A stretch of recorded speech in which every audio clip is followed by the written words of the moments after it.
नमस्कार, जय शिवराय, जय शंभूराजे. तुम्ही सर्वांनी सह्याद्रीच्या सानिध्यामध्ये असलेल्या अनेक प्राचीन गुहा बघितल्या असाल, पण आज मी तुम्हाला सह्याद्रीच्या अशा उंच डोंगरावरती घेऊन निघालेलो आहे. त्या ठिकाणी विशाळगडाच्या एका कोण्यावरती रहस्यमय प्राचीन गुहा आपल्याला बघायला मिळते. छत्रपती शिवाजी महाराजांच्या काळामध्ये ही गुहा का खोदण्यात आली आणि ही गुहा कशी खोदली हे देखील आपल्याला बघायला मिळणार आहे. शत्रूंना चकमा देण्यासाठी खोदण्यात आलेली ही गुहा शत्रूंना दिसत नव्हती.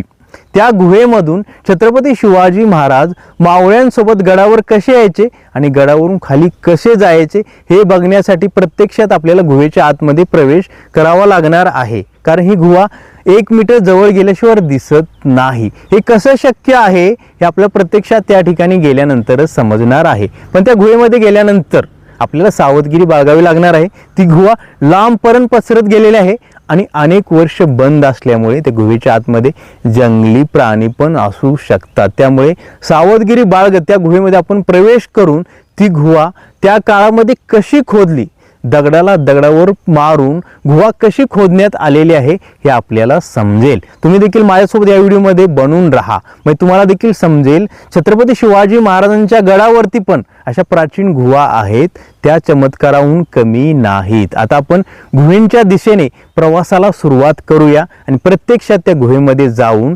छत्रपती शिवाजी महाराजांच्या काळातील विशाळगडावरती असलेली एक रहस्यमय प्राचीन गुहा बघूया. विशाळगडच्या दक्षिणी तटबंदी आणि दक्षिणी बुरुजाजवळ मी पोहोचलेलो आहे. या बुरुजापासून चालत चालत आपल्याला गुहेच्या दिशेने जावं लागणार आहे. सह्याद्रीच्या समोर असलेल्या कोण्यामध्ये ती गुहा आहे. मित्रांनो, गुहेच्या दिशेने जात असताना वाटेमध्ये मला एक प्राचीन अवशेष दगडांचे बघायला मिळालेले आहेत. ते तुम्हाला दाखवतो.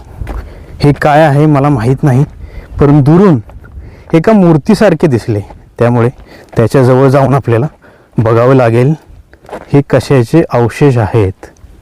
बघा, ही दगडांची काही कलाकृती आहे. त्याच्यावरती ही अशी नक्षीकला खोदण्यात आलेली आहे. या साईडला पण आहे, खाली पण आहे आणि पलीकडे पण असू शकते. बघा, पलीकडे पण आहे. हे काय आहे तर मला तर माहीत नाही. तुम्हाला माहीत असेल तर तुम्ही सांगू शकता.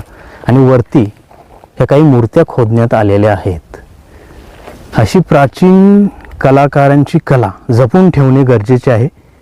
हे गडाच्या एका साईडला कुणीतरी ढकलून दिल्यामुळे पडलेले आहे, त्यामुळे याला व्यवस्थित ठिकाणी ठेवून याचे संरक्षण करणे गरजेचे आहे. मित्रांनो, विशाळगडच्या दक्षिणी बुरुजाजवळून तटबंदीने चालत चालत फायनली मी गुहेच्या जवळ पोहोचलेलो आहे. सह्याद्री डोंगराच्या एका कोण्यावरती ही प्राचीन गुहा आहे आणि गुहेमध्ये जाण्या अगोदर आपल्याला हातामध्ये खूप मोठी लाकडी काठी घ्यावी लागेल, कारण गुहेच्या आतमध्ये जंगली प्राणी असू शकतात आणि काठीला आपटल्यानंतर कदाचित ते पळू शकतात. त्यामुळे काठीचा सहारा घेणे गरजेचे आहे. या गुहेजवळ पोहोचण्यासाठी आपल्याला गडाच्या वरून खालीपर्यंत चालत चालत प्रवास करावा लागतो आणि खाली चालत येत असताना गडाचे काही तटबंदींचे अवशेष मी तुम्हाला दाखवले, ते देखील आपल्याला बघायला मिळतात. आता आपण या रहस्यमय प्राचीन गुहेमध्ये प्रवेश करून बघूया राजे आणि मावळे या गुहेमधून गडावर कसे पोहोचायचे आणि गडावरून पुन्हा खाली कसे जायचे हे देखील बघूया. आणि या गुहेच्या जवळ एक दक्षिणी वाट पण आहे जी कोकणामध्ये जाते. ती पण कशी आहे हे देखील गुहा बघितल्यानंतर आपल्याला बघायचे आहे. गुहेजवळ पोहोचण्यासाठी आपल्याला दक्षिण दरवाजामधून बाहेर पडावे लागेल. या दक्षिण दरवाजाला कोकण दरवाजा असे देखील म्हटले जाते. या ठिकाणी एक बोर्ड पण लावलेला आहे, कोकण दरवाजा. आणि हा दक्षिण बुरुज आहे. ह्या बुरुजावर काही पर्यटक बसलेले आहेत. ह्या दक्षिण बुरुजापासून उजव्या साईडला हा दक्षिण दरवाजा आपल्याला बघायला मिळतो. दरवाजाचे काही अवशेष आपल्याला या ठिकाणी बघायला मिळतात. कमानी वगैरे तुटून पडलेले आहे.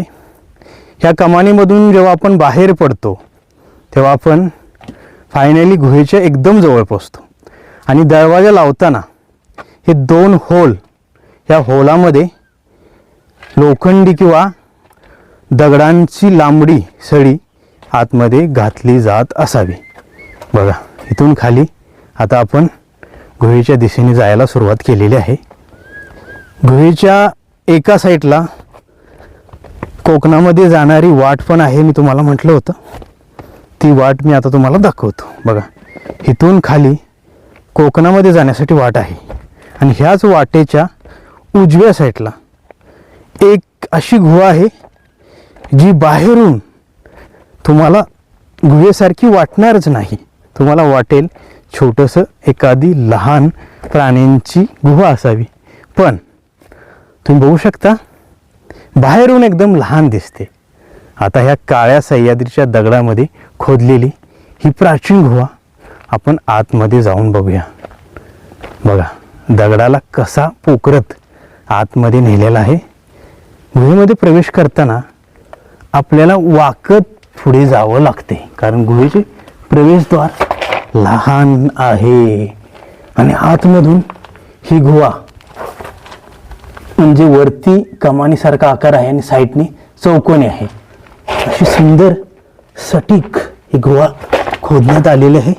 मी आता पुढे सरकत सरकत वाकत निघालेलो आहे आणि गुहेच्या आणखी आतमध्ये आल्यानंतर आपण या गुहेमध्ये उभे राहू शकतो. एवढी उंच ही गुहा आहे आणि गुहेमध्ये आल्यानंतर आवाज घुमत आहे. आता आपण सर्वप्रथम व्यवस्थित लक्ष देत या गुहेमध्ये पुढे पुढे जायचे आहे. या गुहेच्या आतमध्ये 3-4 दरवाजे पण असू शकतात, आणखी काही वाटा पण असू शकतात, ते देखील आपल्याला बघायचे आहे. आणि ही गुहा कशी खोदण्यात आलेली आहे त्याच्या निशाणी, चिन्नी आणि हातोडींच्या निशाणी तुम्हाला या ठिकाणी बघायला मिळत असतील. बघा, आणखी पुढे गेल्यानंतर आपल्याला या ठिकाणी आणखी एक वाट असल्यासारखा भास होत आहे. तर समोर गेल्यानंतर बघूया, अंधार दिसत आहे.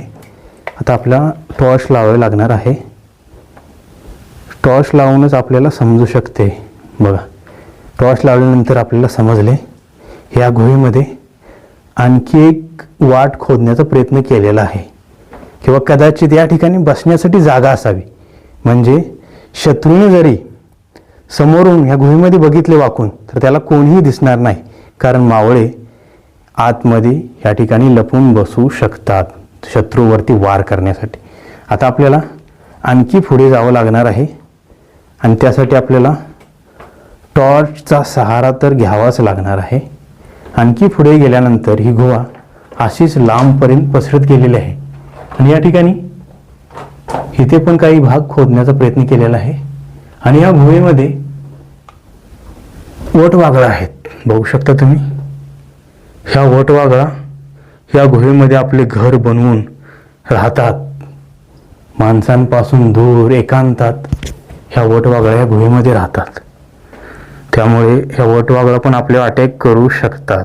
त्यामुळे व्यवस्थित पुढे आपण जाऊया आणि यांनी ह्या गुहेमध्ये कसा सहारा घेतलेला आहे हे सर्व काही तुम्ही बघू शकता. आणि आणखी पुढे आल्यानंतर मित्रांनो, या गुहेमध्ये माती पडलेली आहे. ही माती जर नसती तर आपण या गुहेच्या आणखी आतमध्ये जाऊन गडाच्या आतमध्ये कसा प्रवेश केला जात होता हे बघू शकलो असतो.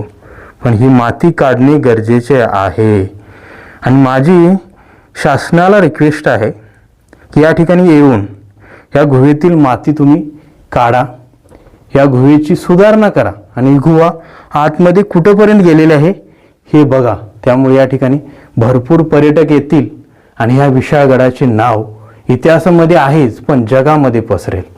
बघा, आतमधून जेव्हा आपण बाहेर बघतो तेव्हा गुहेचा नजारा आपल्याला असा बघायला मिळतो, किती लांबपर्यंत ही गुहा पसरत गेलेली आहे. आणि या गुहेच्या एका साईडला इथे ओलसर मला काहीतरी दिसले, म्हणजे या गुहेमध्ये पाण्याची सुविधा पण आहे, म्हणजे ह्या आतमध्ये मुंग्या जात आहेत त्या ठिकाणी पाणी असणार आहे. मित्रांनो, या गुहेमध्ये आल्यानंतर इथे भरपूर वटवाघळा फिरत आहेत, तुम्हाला दिसत असतील. आणि पुढे असलेली माती जर नसती तर या गुहेच्या आणखी आतमध्ये आपल्याला जाता आलं असतं. आणि गुहेच्या आतमध्ये गारवा आहे. मला जरी तुम्हाला घाम आलेला दिसत असेल, पण हा घाम बाहेरून येताना आलेला आहे. बाहेर भरपूर ऊन आहे, पण गुहेच्या आतमध्ये एकदम गारवा आहे. आणि तुम्ही अशा ठिकाणी अशा गुहा कधी एकटे ट्रॅक केल्या आहेत का? मला कमेंट करून नक्की सांगा, कारण या गुहेमध्ये एकटे प्रवास करणे एकदम खतरनाक आणि भीतीदायक असते, तरी सुद्धा मी या गुहेमध्ये प्रवेश केला आणि आपल्या मराठा मावळ्यांनी ही गुहा कशी खोदलेली आहे हे तुम्हाला दाखवले. गुहेची उंची भरपूर आहे, माझा हात पण वरती टच होत नाही, पण गुहेचे प्रवेशद्वार लहान आहे, म्हणजे शत्रू गुहेचे प्रवेशद्वार बघण्याआधीच फसत आहे. म्हणजे त्याला वाटत असे या ठिकाणी एखादी लहान प्राण्यांची गुहा असावी, पण ही गुहा आतमधून भरपूर मोठी आहे आणि एकत्रित 4 ते 5 मावळे या गुहेमध्ये जाऊ शकतात. आणि या गुहेमध्ये पालखी किंवा अवजारे दारुगोळा पण या गुहेमधून गडावर नेला जात असावा, एवढी मोठी गुहा आतमधून आहे. ह्या गुहेमध्ये आणखी पुढे जाता आलं असतं तर खूप छान झालं असतं, पण मातीमुळे आणखी पुढे मी तुम्हाला घेऊन जाऊ शकत नाही. पण या गुहेमध्ये आल्यानंतर मला जो अनुभव मिळाला, ही कलाकारांची कला बघून तुम्हाला असे वाटेल की एवढ्या काळ्या खडकाला फोडणे कसे शक्य आहे. प्राचीन काळामध्ये कोणत्याही आधुनिक मशिनरी नव्हत्या, फक्त छिन्नी आणि हातोडीचा उपयोग करून एवढ्या मोठ्या गुहा अनेक वर्षपर्यंत खोदून तयार केल्या असतील. म्हणजे पूर्वीचे जे कलाकार खूप मेहनती आणि कष्टाळू होते आणि मावळे पण त्यांना मदत करून या गुहेतील माती आणि खडक बाहेर काढून ही गुहा बनवण्यासाठी त्यांनी देखील मदत केली असावी. आपल्या सह्याद्रीमध्ये असलेले स्वराज्य आणि या स्वराज्यामध्ये असलेल्या अशा प्राचीन गडावरील गुहा बघणे गरजेचे आहे. तुम्ही देखील नक्की या गुहेमध्ये येऊन हे सर्व काही बघू शकता. हे तुम्हाला बघायचे असेल तर तुम्ही कोल्हापूर जिल्ह्यातील शाहूवाडी तालुक्यातील विशाळगडच्या दक्षिणी दरवाजामधून बाहेर येऊन दरवाजाच्या उजव्या साईडला असलेल्या गुहेमध्ये प्रवेश करून सर्व काही बघू शकता. या कोकण दरवाजामधून खाली आल्यानंतर उजव्या साईडला ही गुहा आहे आणि इथून पुढे कोकणामध्ये मार्ग जातो. खाली उतरण्यासाठी आपल्याला या ठिकाणी पायऱ्या पण बघायला मिळतात. म्हणजे पूर्वी मावळ्यांच्या सुविधेसाठी किंवा गावातील माणसे किल्ल्यावर येण्यासाठी या पायऱ्या वगैरे बनवलेल्या आहेत. या पायऱ्याने चालत चालत जेव्हा आपण पुढे जातो तेव्हा आपल्याला खोल दरी पण बघायला मिळते. त्यामुळे इथून जाताना सावधगिरी बाळगून जावा. जर पाय घसरला तर तुम्ही गोलटत या दरीमध्ये पडू शकता. त्यामुळे सावधगिरी बाळगणे गरजेचे आहे. ह्या सह्याद्री पर्वतरांगातील दऱ्या खूप डेंजर आणि खतरनाक असतात. हे दगडांनी बनलेले पठार आहे, त्यामुळे या ठिकाणी जर पडलो तर दगडांचा खूप जोरात मार लागू शकतो. बघा, इथून आपल्याला ह्या दगडांमधून खाली उतरत जावं लागतं. त्यानंतर आपण पुढे असलेल्या पायऱ्यांमधून वरती दुसऱ्या सह्याद्री पठारावरती पोहोचतो आणि तिथून असाच मार्ग या सह्याद्री पठारावरून पुढे पुढे कोकणामध्ये जातो. त्यामुळे आणखी पुढे आपण चालत जाऊ शकत नाही. तुम्हाला हा फक्त मार्ग दाखवण्याच्या उद्देशाने मी या ठिकाणी आलो. आणि या कोकण दरवाजाच्या मार्गापासून कोकणामध्ये जो मार्ग जातो तिथून 2 दऱ्या आहेत. म्हणजे या साईडला एक दरी आहे आणि या साईडला एक दरी आहे.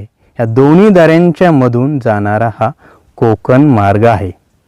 मित्रांनो, आज मी तुम्हाला कोल्हापूर जिल्ह्यातील शाहूवाडी तालुक्यातील गजापूरच्या वरती असलेल्या विशाळगडवर घेऊन आलो. विशाळगडाच्या दक्षिणी तटबंदीने चालत चालत पुढे येत असताना वाटेमध्ये आपल्याला दगडांची खूप मोठी शिळा बघायला मिळाली. त्यावर खूप नक्षीकला आणि मूर्त्या कोरलेल्या होत्या.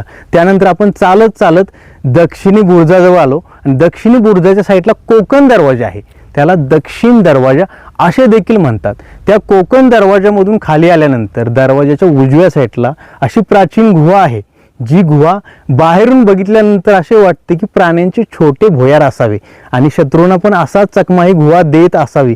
गुहेचे प्रवेशद्वार लहान आहे, वाकत सरपटत गुहेमध्ये प्रवेश करावा लागतो. पण गुहेमध्ये प्रवेश केल्यानंतर गुहेची रुंदी आतमधून भरपूर मोठी आहे आणि उंची पण मोठी आहे. आतमध्ये एकत्रित 4 ते 5 माणसे जाऊ शकतात. गुहेमध्ये प्रवेश करताना थोडी भीती वाटली. मी आवाज करत हातामध्ये काठी घेत गुहेमध्ये प्रवेश केला. पण तुम्ही या ठिकाणी कधी आला तर अशी गलती करू नका. सुरुवातीला गुहेमध्ये वाकून बघा, आतमध्ये कोणता प्राणी आहे का, आवाज करा, त्यानंतरच गुहेमध्ये प्रवेश करा. पण एकटे करू नका, सोबत कुणाला तरी घेऊन या. गुहेमध्ये गेल्यानंतर गुहा छिन्नी आणि हातोडीने कशी खोदलेली हे देखील आपल्याला बघायला मिळाले. आणि गुहेच्या आतमध्ये अजून काही लहान लहान कप्पे आहेत. त्या कप्प्यामध्ये शत्रूंना चकमा देण्यासाठी मावळे कसे बसत असावेत हे देखील आपल्याला बघायला मिळाले. पण सर्वात मोठी खंत मला अशी वाटली की गुहेमध्ये गेल्यानंतर आतमध्ये माती पडलेली आहे. ती जर माती नसती तर आपण गुहेच्या आतमधून किल्ल्याच्या बाहेर म्हणजे किल्ल्याच्या मध्य सेंटरला पोहोचू शकलो असतो. ही माती असल्यामुळे आपण आतमध्ये जाऊ शकलो नाही. पण या ठिकाणी येऊन जो अनुभव मला अनुभवायला मिळाला तो वेगळाच आहे. बाहेर कडक ऊन आहे, आधीमध्ये ढग पण येत आहेत, घाम पण येतो चालताना, पण गुहेमध्ये प्रवेश केल्यानंतर एकदम थंडावा आहे. गुहेच्या आतमध्ये वटवाघळांची घरे आहेत. वटवाघळा चेहऱ्यावरती अटॅक करतात, त्यामुळे सावधगिरी बाळगत आतमध्ये जावं लागतं. आणि गुहेच्या आणि दक्षिणी दरवाजाच्या डाव्या साईडला कोकणामध्ये जाणारा मार्ग आहे, तो देखील मी तुम्हाला दाखवला. त्या मार्गाने खाली जाऊन तो मार्ग कोकणामध्ये कसा जातो हे देखील आपण बघितले. आज मी या ठिकाणी येऊन ॲडव्हेंचर प्रवास करून गुहेमध्ये जाऊन सर्व काही तुम्हाला दाखवले.